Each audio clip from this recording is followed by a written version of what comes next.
वयम भारतस्य जनाः।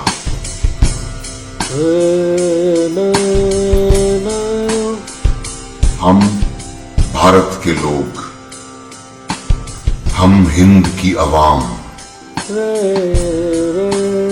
We the people of India।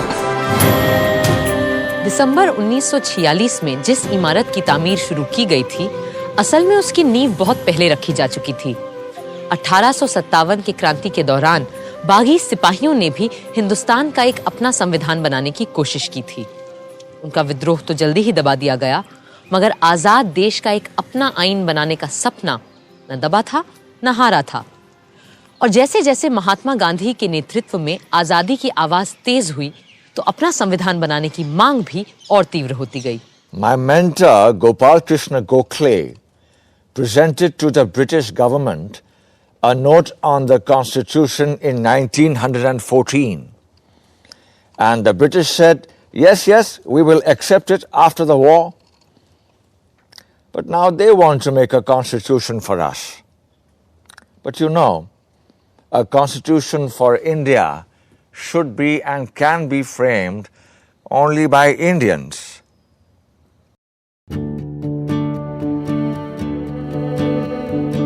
माथे पे तेरे चांद का टीका लगाएंगे,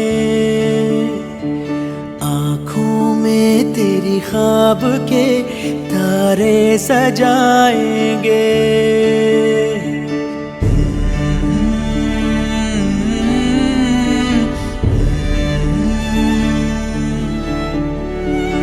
माथे पे तेरे चांद का टीका लगाएंगे, आँखों में तेरी ख्वाब के तारे सजाएंगे, होठों पे तेरे प्यार के नगमे खिलाएंगे। तू देखना वतन तुझे कैसा सजाएंगे,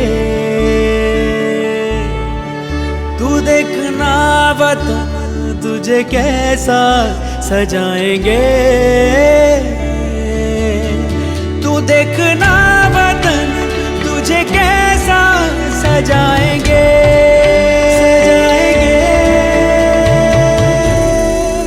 सजाएंगे।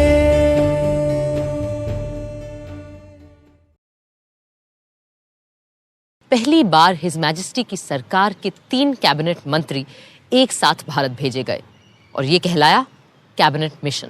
मैं और मेरे साथी इस वक्त यहाँ पूरे हिंदुस्तान की आजादी की पेशकश लिए मौजूद हैं। बाकी मसाइल दोयम है जो हम बाद में भी तय कर सकते हैं। अपनी कॉन्स्टिट्यूएंट असेंबली में जो जमा होगी एक आजाद हिंदुस्तान के ख्वाब की ताबीर करने के लिए।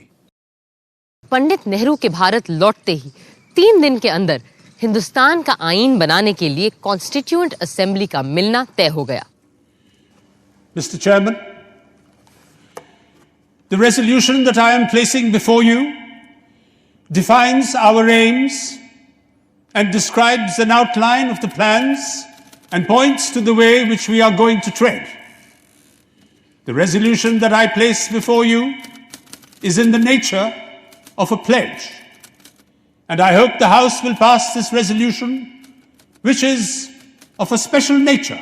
भारत की अक्षुण्णता, अखंडता और स्वायत्तता से लेकर नए भारत में सबकी समानता और एकता तक की बात अपने प्रस्ताव में रखी थी पंडित नेहरू ने। Having solemnly resolved to constitute India into a sovereign, socialist, secular, democratic republic, and to secure to all its citizens justice, social, economic and political, पहली बार संविधान सभा में बोलने खड़े हुए doctor Bhimrao Ambedkar. Today, we are divided politically, socially, and economically. We are a group of warring camps.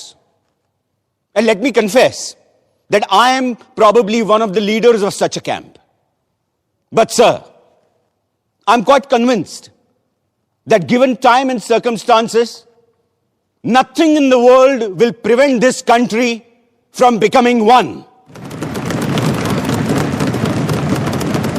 संविधान सभा का अगला यानी 5वां सत्र शुरू होना था एक बहुत ही ऐतिहासिक दिन, 15 अगस्त 1947।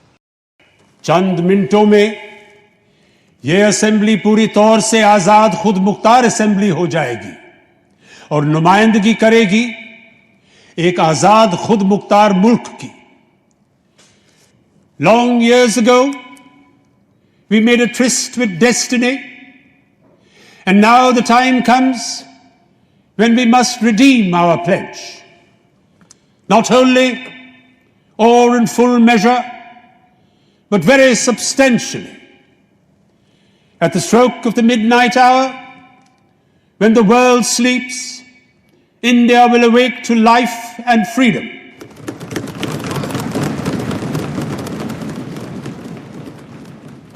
तू देखना वतन तुझे कैसा सजाएंगे,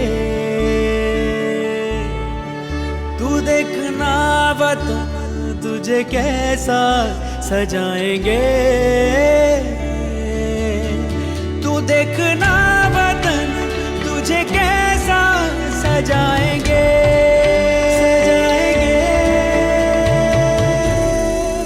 सजाएंगे,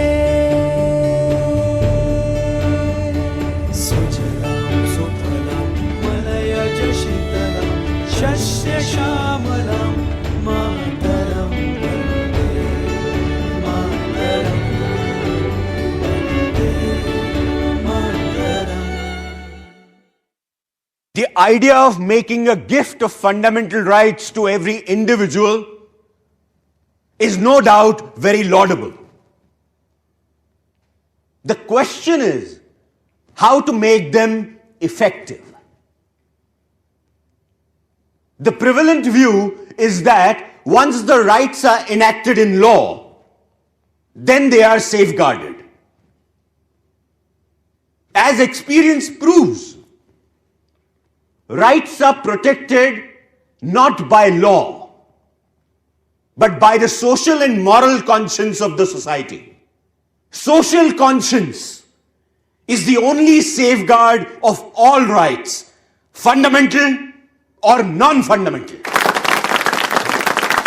बुनियादी हकों के अलावा एक अनोखी चीज शामिल हुई हमारे संविधान में, राजनीति के निदेशक तत्व, the directive principles of state policy. Who should be in power is left to be determined by the people. But the group that captures power will have to respect the directive principles. अगर समाज में कुछ भी असंगत होता है तो अक्सर इसकी पहली आंच आती है माइनॉरिटीज पर। शायद इसलिए हमारा संविधान बनाने वाले माइनॉरिटीज और बैकवर्ड्स के अधिकारों को लेकर बहुत सजग थे। इस कमेटी का सबसे पहला और अहम काम यह होना चाहिए कि वो कोई ऐसे रास्ते सुझाएं जिससे समाज में माइनॉरिटीज को अलग थलग करने के जो रिवाज हैं उन्हें खत्म कर दिए जाएं। इनमें माइनॉरिटी ग्रुप्स हैं, अंडर प्रिविलेज्ड हैं, दमित लोग हैं और औरतें भी हैं। मेरे हिसाब से औरतें इस समाज की सबसे बड़ी माइनॉरिटी इकाई हैं। हमें अपने लिए एक समय सीमा तय करनी पड़ेगी कि इतने दिनों में हम अपने समाज से पिछड़े और अगड़े वर्गों का भेद मिटा देंगे जिसने सदियों से हमें बांट कर रखा हुआ है। अब तक जो ना हुआ है वो अब कर दिखाएंगे, आँखों पे तेरी दूर का चश्मा लगाएंगे, सारी हदों के पार तुझे हम दिखाएंगे, तू देखना वतन तुझे कैसा सजाएंगे, तू देखना वतन तुझे कैसा सजाएंगे।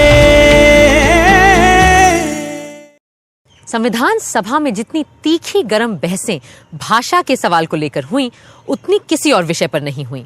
ऐसे हालात में एक विशेष कमेटी बनाई गई और श्री के.एम. मुंशी और श्री गोपाल स्वामी अयंगार को कोई ऐसा फॉर्मूला इजाद करने का काम दिया गया जिससे भाषा के सवाल पर सब संतुष्ट हो सकें। The final decision is that we should adopt Hindi as the language for all official purposes of the Union under the Constitution. The subsidiary decisions were that we had to keep English going for a period of 15 years until Hindi could establish for itself a position in which English stands today.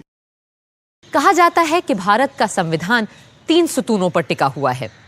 The 3 pillars of our democracy are the legislature, the judiciary and the executive.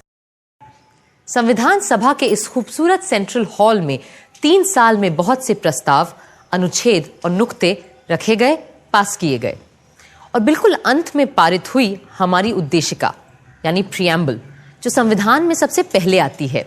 We the people of India, having solemnly resolved to constitute India into a sovereign democratic republic and to secure to all its citizens justice, social, economic and political, liberty of thought, expression, belief, faith and worship.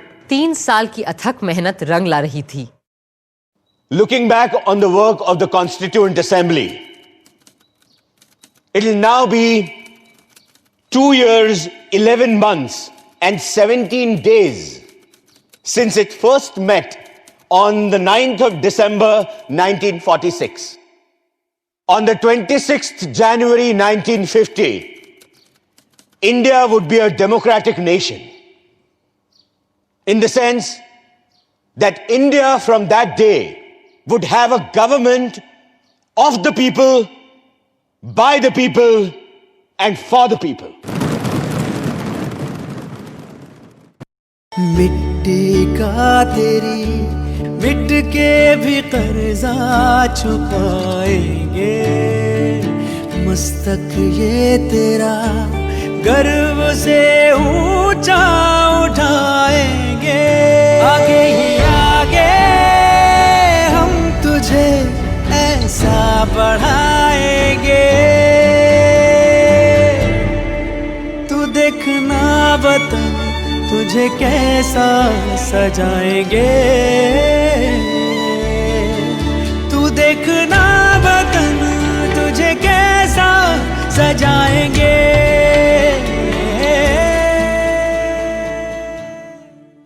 आज 6 दशकों के बाद जब हम मुड़कर अपने संविधान की ओर देखते हैं तो हैरत होती है इस दस्तावेज को बनाने वालों की सूझबूझ पर।